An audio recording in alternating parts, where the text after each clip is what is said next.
Mental health is about our cognitive and emotional well-being. It is just as important as physical health. Mental health does not mean mental illness, although sometimes the term is used in this way.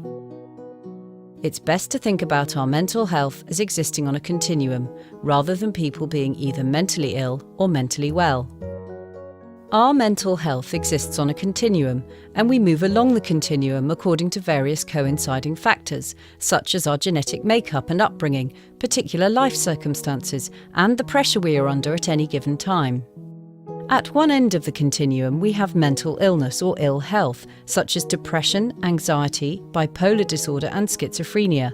And at the other end, we have mental health or mental wellness, when we are thriving, content, and fulfilled. We should all aim to recognise and notice changes in mental health and support each other to move along the continuum to return to positive mental health.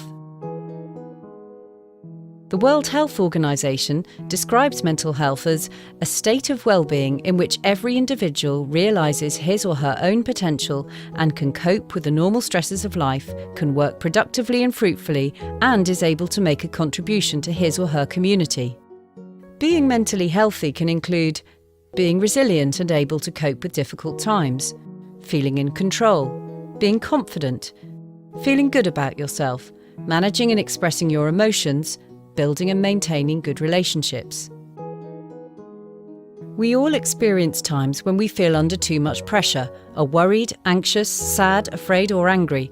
These emotions contribute to our usual state of mental health and are an expected part of our makeup. However, if these emotions are persistent over time and begin to interfere with our ability to do what we could, should, or want to be doing as part of our daily functioning, this could be described as a mental health issue. With the right support, treatment and adjustments, we may well return to a state of restored mental health. Without these things, mental health issues can develop into a mental illness. There are different types of mental illness. These can be diagnosed by a healthcare professional, such as a GP or psychiatrist. A mental illness can significantly impact on a person's daily functioning, interfering with family, interests, social and work commitments, but it doesn't define them any more than a physical illness would. There are many ways we can support someone to understand and manage the symptoms of a mental illness and signpost to the help needed. It's important to pay attention to your own mental health too. It can be difficult to ask for help or to know how to offer support when you're concerned about someone's mental health. This may be due to barriers such as the stigma associated with mental health, lack of understanding around mental illness, uncertainty of how to get help, the fear of disclosing a mental illness to others, or concern about saying or doing the wrong thing.